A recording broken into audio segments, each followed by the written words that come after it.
Hey guys, Mr. Bad Guy here, and this is going to be the full review of the BBFirefly. I was thinking in my head, and it still came out as with a B, which is wrong. This is probably my favorite train I've ever flipped. I don't know why this man keeps making stuff so ridiculously better. It's like the slope of increasing quality is just starting to get so steep that you can't put a number on it. I mean, even with the first Barfly Pro, I mean, it wasn't perfect, and it still isn't, but, I mean, it's still really good compared to what it started off as. I mean, this is still better than the original. I mean, this one has pivots now, and it has little spacers on the inside that contact the blade to keep it from being as loud as a wrecking train. But even back when it was just the original with the roll pins and those no buffers or bumpers to keep it from being so loud, that was still a decent flipper. And for the money, it's probably the best thing you could have started with. Because, I mean, even if it broke, it was a decent flipper, and you can just buy another one for the price of, and you can usually repair them if they break. I mean, there's not much to break on them. It's 2 pieces of aluminum and a piece of steel.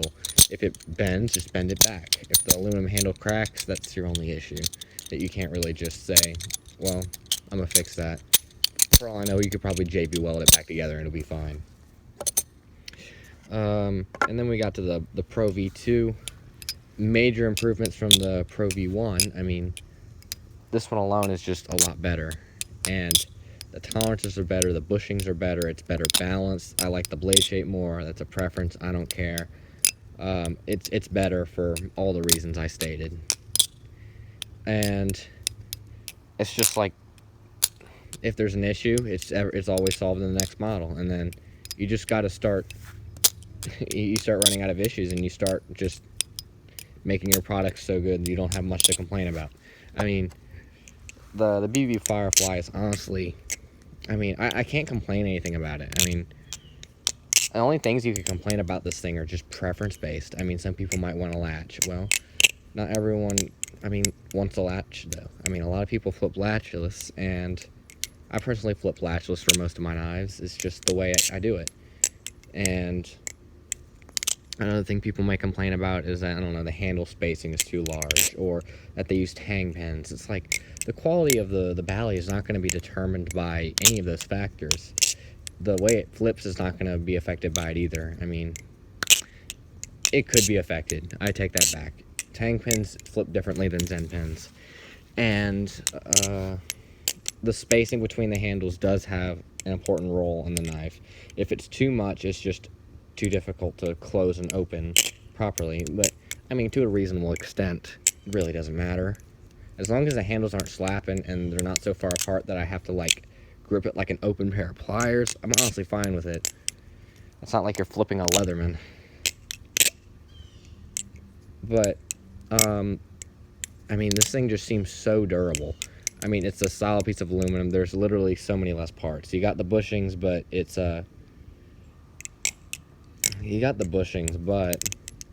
it's also channel construction, so there's less hardware to hold the handles together.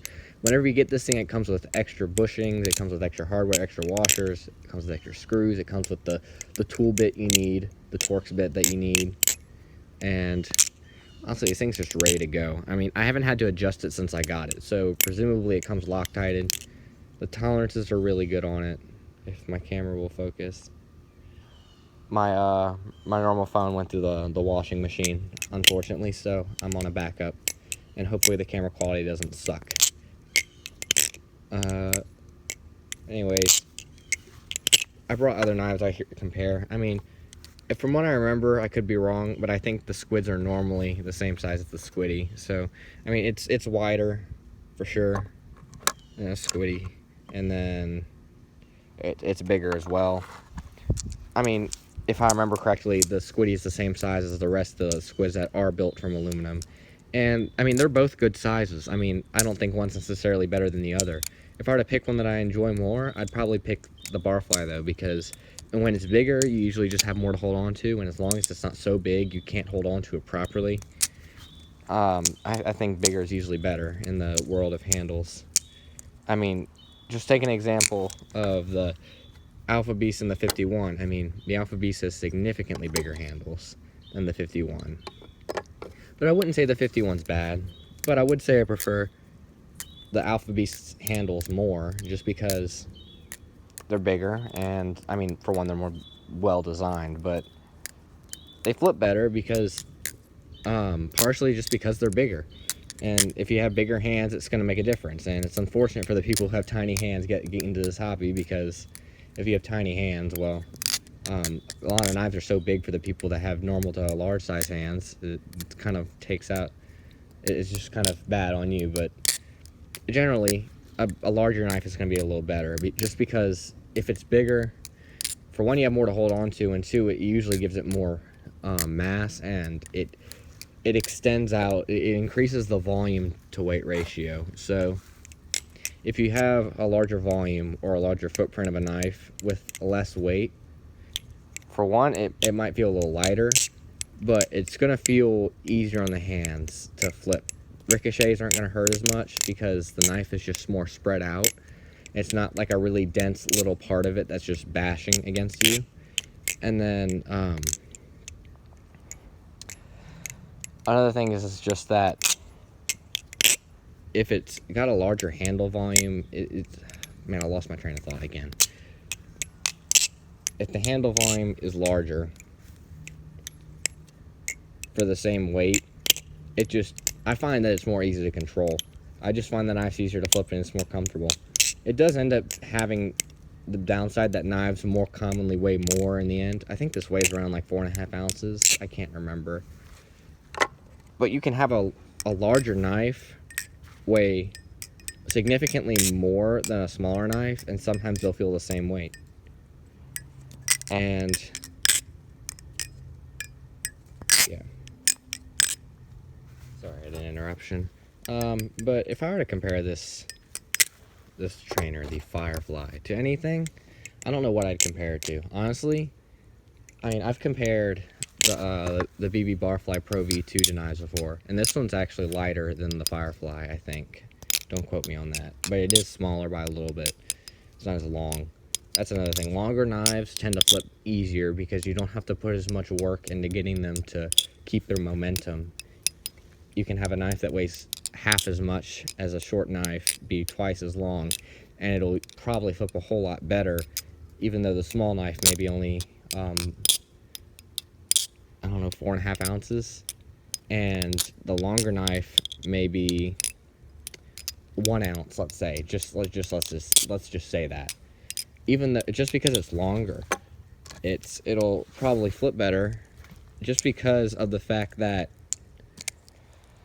it has more momentum behind it, and it's easier to just have it keep going whenever you have momentum at the end of the knife. Like, it's just because you have longer handles. You have the I can't brain right now. I can't communicate, apparently. Whenever you have, I'm not going to give a physics lesson, but whenever you have longer handles, it means it flips easier. I'll just say that. And if you don't believe me, you can message me on Instagram and I'll explain the physics to you. But anyways, I was going to say that I'd probably compare the BBFirefly Pro V2 to the Alpha Beast, just characteristically compared to how it flips. I mean, they feel very different in the hand for sure. The Alpha Beast is very much a smaller, I mean, like just handle thickness, girth-wise, than the BBFirefly. But the BBFirefly, even though it is a little shorter handle-wise and is wider, fatter, it flips very similarly, in my opinion. And I like it for that reason. The Firefly, on the other hand, if I were to compare it to anything, and this has been a while, so it's not really a perfect representation to say it's good compared to this, I'd say it's probably compared good to the 42. I think it flips very similarly to the 42. It's just got a different handle shape. It's a little wider and thicker in a lot of dimensions, but it does flip kind of like a 42. mainly in the aspect that it's neutral. This knife is pretty neutral. And I don't know what else I would really compare it to, other than just it being alone, but I feel like it does represent the 42, just a little bit. Also, interesting thing happened earlier. I was soldering and somehow managed to drop what I was soldering, and it flung solder, and it got all over the Pro V2 around this area. And it's not got a scuff of paint on it, so apparently molten metal doesn't affect this thing, which is good to know. Not that that's a common situation. It's just I'm saying the paint's durable, whatever the finish is. Anyways, would I recommend this to anyone? Absolutely. I think it's honestly a really good flipper. I mean, whether you've been flipping or whether you're just starting, I mean, for the price, I mean, it's kind of like a squid, but just honestly better in my opinion. I like squids. I love the way they flip, but I'd honestly rather this than most squids, just because I like the way it feels in my hand more. It's bigger. It suits my style a little more, and it may not come in the same style as the squid knives or whatever, but I enjoy it. It comes with more color options too, really, but that's just my personal preference. I find it kind of is similar to a squid, but it doesn't flip the same. It doesn't flip in the same way you'd be like, oh, that looks like a squid. At least not my opinion. I honestly think it just compares to a 42 personally, but it has been a while, so don't hold me to that. Don't be like, this looks nothing like a 42. Why'd you lie to me? Because I didn't. I just don't remember super well. But from what I do remember, that's how it is. It also kind of reminds me if you were to take a 51, add Flytanium scales to it, and you were to make the blade heavier somehow and longer, and you were to make the handles just bigger. I don't know. Kind of sounds like a replicant if you think about it, but it's not. There's so many small things that can change a Bally. I mean, if I took the latch off this 51, it would change drastically in my opinion. I know to a lot of people it would remain basically the same, just quieter, but every little detail matters. And yeah, that's my review on the Firefly. Thank you for watching. Goodbye.